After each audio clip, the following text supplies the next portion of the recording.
예수 그리스도의 보혈에 대해서 오늘 살펴보도록 하겠습니다. 여러분, 피투성이가 된 사람을 본 적이 있습니까? 정말 그 모습은 보기에도 끔찍합니다.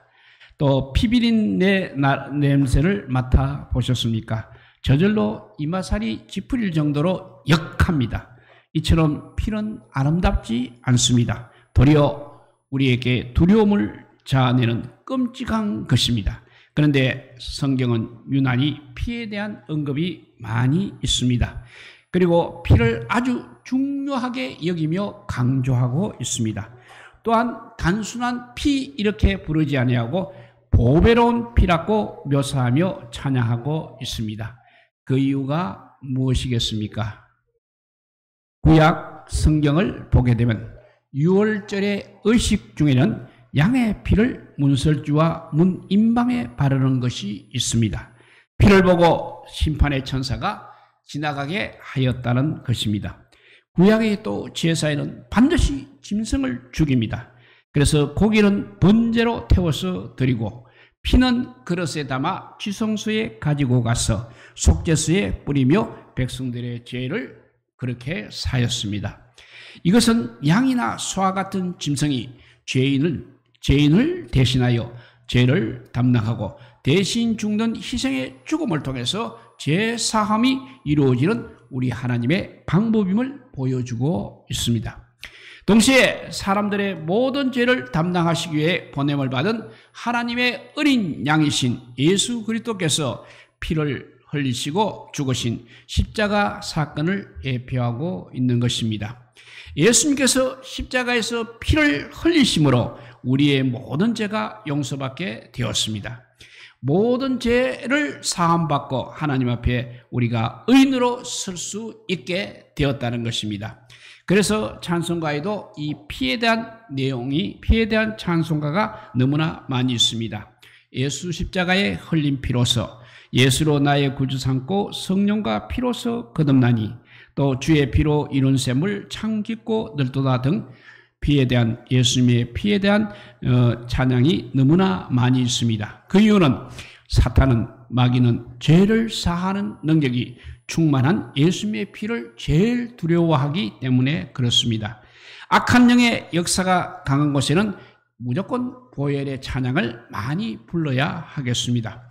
성경은 예수님의 피를 그래서 보배로운 피라고 말씀하고 있는 것입니다. 세상에 어렵고 아름답게 죽은 많은 의인들이 있습니다. 그렇지만 그 어떤 사람의 피를 향하여서도 보배롭다고 그렇게 표현하지는 않았습니다. 그런데 우리 예수님의 피를 가리켜서 보혈적 거룩한 보배로운 피라고 부르고 있습니다. 왜 예수님께서 흘리신 피를 가리켜서 보혈이라고 그렇게 부르는 것입니까? 예수님의 피는 죄 없는 몸에서 흐르는 것이기 때문에 보배롭다는 것입니다. 그리고 예수님의 피는 우리의 죄를 사하는 그야말로 놀라운 능력이 있기 때문에 보배로운 것입니다. 예수님께서는 죄가 전혀 없으신 분이십니다. 죄를 짓지도 않았을 뿐만 아니라 조상으로부터 물려받은 원죄도 없는 것입니다. 그 몸에서 순환되는 피는 한 번도 죄를 짓는데 사용된 일이 없다는 것입니다. 그래서 그 피는 깨끗하고 보배로운 피라 할 수 있는 것입니다. 또한 예수님의 보배로운 피는 하나님의 율법과 의를 만족시켰습니다. 그러므로 예수님의 보배로운 피는 사망의 권세를 파괴했던 것입니다. 지옥과 마귀의 권세도 파괴하여 버렸습니다. 예수님의 보배로운 피가 존재하는 곳에는 하나님의 부활의 능력이 영생으로 들어가는 출구를 제공하여 주고 있습니다. 그러므로 그리스도의 보배로운 피는 이제 사망에서 생명을 주는 하나님의 무한한 능력인 것입니다. 그렇다면 예수님의 보배로운 피에는 어떤 힘이 있는지, 어떤 힘이 담겨져 있는지 살펴보도록 하겠습니다. 첫째, 예수님의 보혈에는 죄의 권세에서 구원하는 힘이 있습니다. 예수님의 보혈에는 유월절 같은 능력이 있다는 것입니다. 이스라엘 민족이 이집트에서 해방되어 나오던 날 밤, 하나님께서 이집트의 모든 사람과 짐승의 처음 난 것을 죽음으로 치실 때 유월절 어린 양의 피를 문에 바른 집은 죽음의 천사가 그냥 지나갔던 것입니다. 피를 보고서는 심판을 하지 않고 넘어갔다는 것입니다. 그래서 넘어갔기 때문에 유월절이라고 하는 것입니다. 그런데 고린도전서 5장 7절에는 우리들의 유월절 양이신 그리스도께서 희생되셨다고 증거합니다. 그러므로 참 유월절 양이신 우리 예수님의 보배로운 피를 마음에 뿌린 사람은 영원한 생명을 얻게 되고 마귀의 권세에서 해방이 되는 것입니다. 보혈을 받은 순간 우리는 하나님의 자녀요 천국 백성이 되는 것입니다. 그리고 죄에서 해방될 뿐만 아니라 마귀의 정죄로부터 자유롭게 되는 것입니다. 그래서 히브리서 9장 22절은 피 흘림이 없은즉 사함이 없느니라고 선언하고 있습니다. 성경에서 예수님의 보혈을 빼버리면 우리의 죄를 용서할 방법도 다 사라지게 되는 것입니다. 마틴 루터가 어거스틴 수도원에 있을 때 한 번은 꿈을 꾸니까 시험을 하는 자가 나타나서 루터에게 책을 펴 보입니다. 그 책에 기록된 것을 보니까 전부 자기가 지은 죄가 기록이 되어 있습니다. 아이 때부터 지금까지 지은 죄가 모두 기록이 되어 있었습니다. 이때 그 책을 가진 사단이 루터에게 하는 말이 이것이 사실이냐고 물어보았습니다. 그래서 아니라고 할 수 없어서 그렇다고 루터는 대답을 하였습니다. 그랬더니 그 다음에 하는 말이 너가 이런 더러운 죄를 짓고 구원을 얻겠다는 말이냐고 하였습니다. 그 말을 들을 때 정말 기가 막히고 낙심이 되었습니다. 그때 위로부터 음성이 들립니다. 그리스도의 보혈이 우리의 죄를 깨끗이 씻었느니라는 말씀이 들렸습니다. 그리고 그리스도의 보혈이 그 죄를 지우고 우리의 죄를 깨끗하게 한다고 기록하라고 말할 때 비로소 사탄이 물러갔다는 것입니다. 구원을 얻는 길은 오직 십자가의 보혈을 믿고 그로 말미암아 죄사함 받는 길밖에 다른 것은 없는 것입니다. 죄를 하나도 짓지 않아서 거룩한 사람은 아무도 없을 것입니다. 그럼에도 불구하고 세상에는 죄를 하나도 짓지 않아야만 거룩하다고 그렇게 생각하는 사람들이 많이 있습니다. 성경은 죄를 하나도 짓지 않아서 거룩한 것이 아니라 더럽고 추악한 죄로 더럽혀져 있으나 예수님의 보배로운 피로 깨끗이 사함받은 사람만이 거룩하다고 그렇게 말씀하고 있는 것입니다. 이 진리를 믿으시기 바랍니다. 예수님의 보배로운 피로 깨끗이 사함받은 사람만이 거룩하다는 진리 말씀을 늘 기억하시고 믿으시기 바랍니다.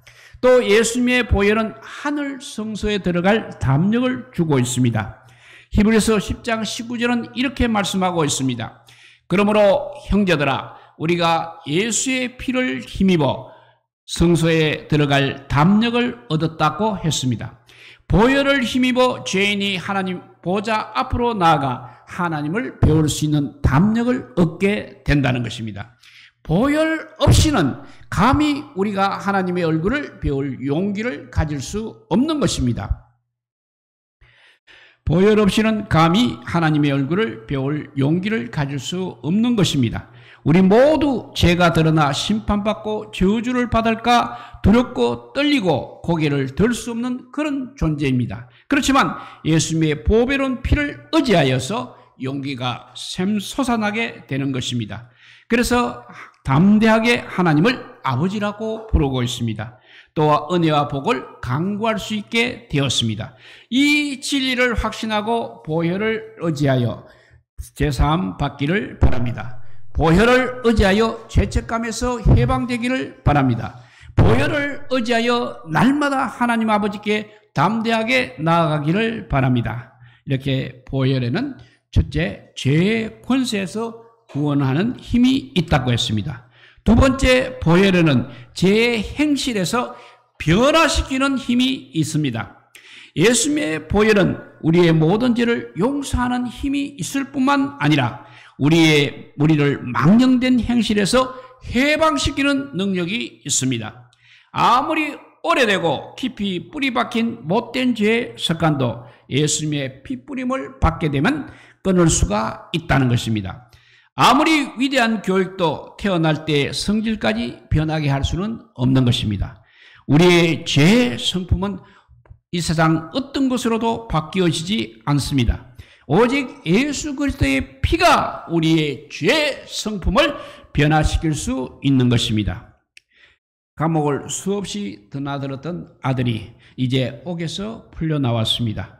어머니는 그를 앉혀놓고 말했습니다. 야야 아들아, 다시는 범죄하지 않겠다고 내 앞에서 각서를 쓰라 했습니다. 그러나 그 아들은 그동안 자신이 쓴 각서를 합치면 방 하나를 도배하고도 남을 것이라고 하면서 각서 쓰기를 거절하였습니다.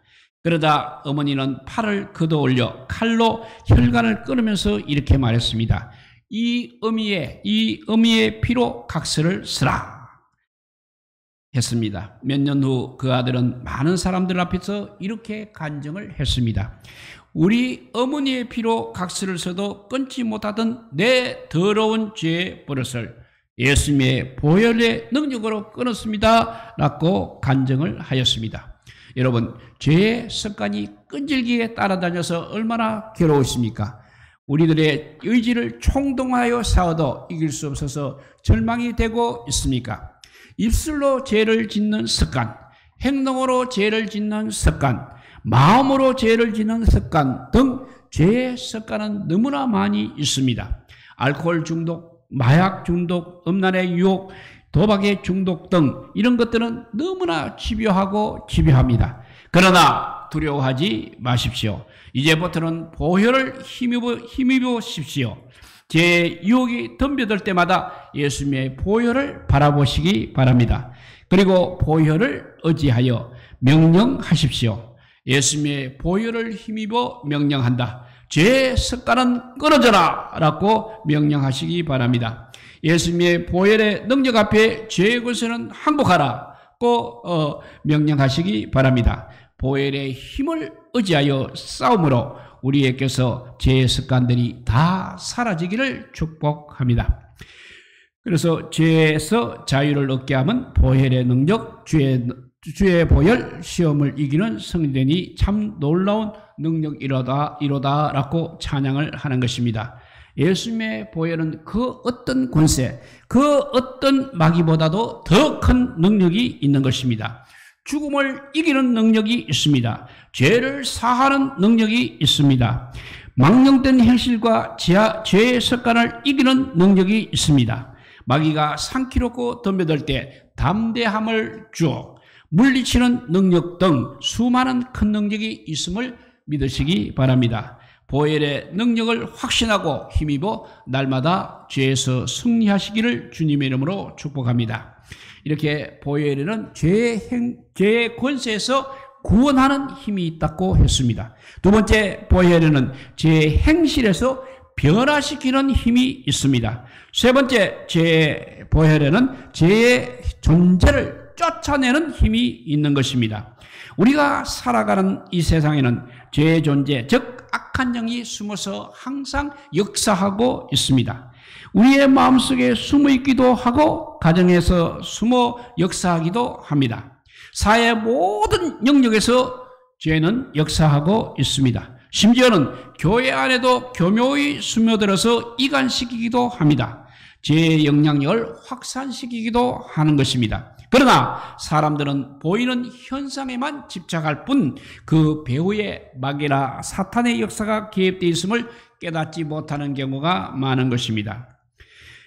어느 목사님이 잭 헤이포드 목사님이 반루이스 교회에 부임해 갔을 때의 일입니다. 무언가 답답하게 하는 것이 그 교회에 있었습니다. 무언가가 목사님을 짓누르고 낙담케 만들고 있었습니다. 어느 날 오후에 교회당 강당 근처에서 무엇인가 보고 갑자기 멈춰서고 말았습니다. 예배당 지붕을 받치고 있는 석가래 위에 작고 어두운 구름 같은 존재가 잠깐 나타났다가 사라졌습니다. 순간 성령께서 그것이 바로 사탄의 권세임을 가르쳐 주셨습니다. 악한 영이 교회 안에서 강력하게 역사하며 하나님의 사역을 방해하고 있구나. 바꿨고 깨달았습니다. 그러나 성령님은 두려워할 필요도 없고 사람들에게 이야기할 필요도 없으며 계속 찬양함으로써 이길 수 있다는 것을 일깨워 주셨습니다.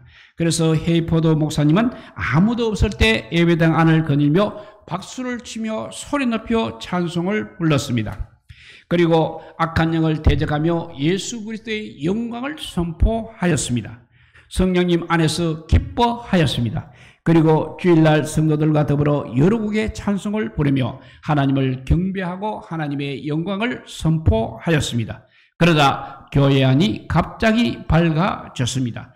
엄청난 기쁨과 자유의 영이 임하셨습니다.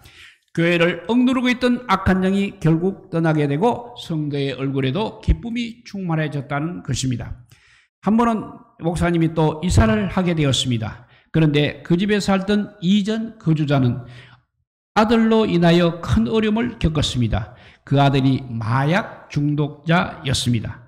베트남 전쟁에 참여한 후에 무서운 환각 현상에 시달리고 있었습니다. 그것을 잊어냈고 마약에 빠져들었던 것입니다. 그런데 목사님의 가정이 이사하자마자 4명의 자녀들이 모두 아프기 시작하였습니다. 2주 후에 잠자리에 들었습니다. 그런데 성령께서 예수님의 피로 집을 정결케 하라고 말씀하셨습니다. 그래서 이불을 박차고 일어나 성찬식을 준비하고 하나님을 찬양했습니다. 그리고 문인방과 문설주에 포도즙을 바르고 보혈을 힘입어 명령하였습니다. 그리고는 자녀들을 불러 모아서 성찬식을 하였습니다. 평안하는 장과 건강에 대한 약속을 선포하였습니다. 그러다 지속되던 질병이 즉각 사라졌습니다. 복음의 능력이 임하였습니다. 오늘 우리가 읽은 베드로 전서는 베드로 사도가 본도와 갈라디아, 갑바도기아, 아시아, 비두니아에 흩어진 나그네들에게 보낸 편지입니다.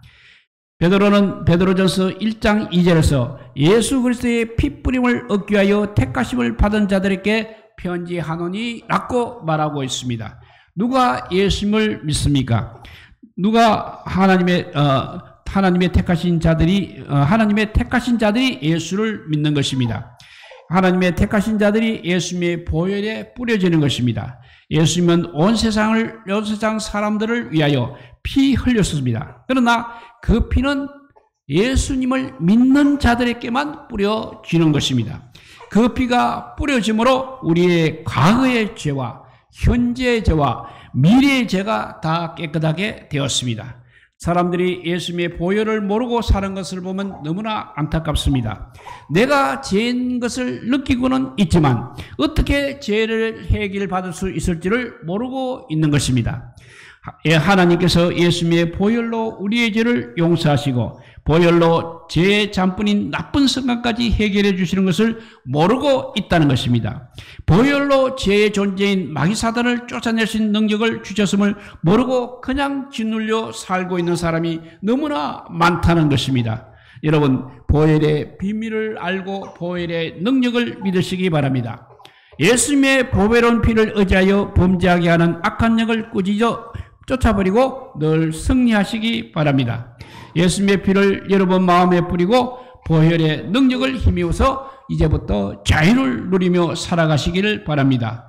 우리 모두의 삶 속에 역사하는 악한 영을 결박하고 하나님의 선물을 풍성하게 누리며 살아가기를 우리 주님의 이름으로 축복드립니다. 기도하겠습니다. 사랑의 하나님 감사합니다. 주의 보혈을 찬송하면서도 보혈의 능력을 우리가 강한 것 용서하여 주시옵소서. 죄의 근세에서 구하는 힘이 보혈에 있고 죄의 행실에서 변화시키는 힘이 보혈에 있을 뿐만 아니라 죄의 존재조차 쫓아내는 힘이 보혈에 있다는 것을 다시 한번 아버지여 깨닫게 하여 주시니 감사하고 감사합니다.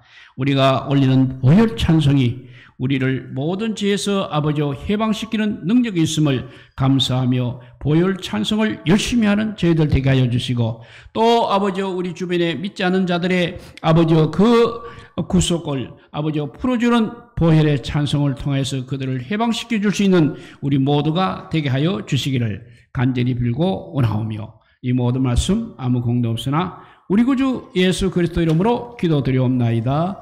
아멘. 예, 보혈 찬송 268장 찬양 드리겠습니다. 죄에서 자유를 얻게 함은.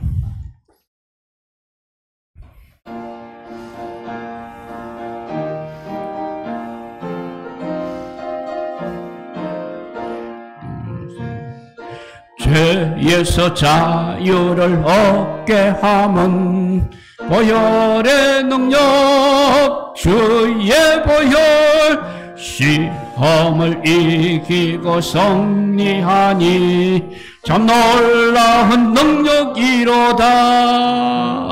주의 보혈 능력 있도다. 주의 피 믿어 주의 보혈 그 어린 양의 매우 귀중한 피로다. 육체의 정욕을 이길 힘은 보혈의 능력, 주의 보혈 정결한 마음을 얻게 하니 참 놀라운 능력이로다. 주의 보혈 능력 있도다. 주의 피 믿어 주의 보혈 그 어린 양의 매우 귀중한 피로다. 눈보다 더 희게 밝히는 것 보혈의 능력, 주의 보혈 주의 눈 밝히시니 참 놀라운 능력이로다. 주의 보혈 능력 있도다. 주의 피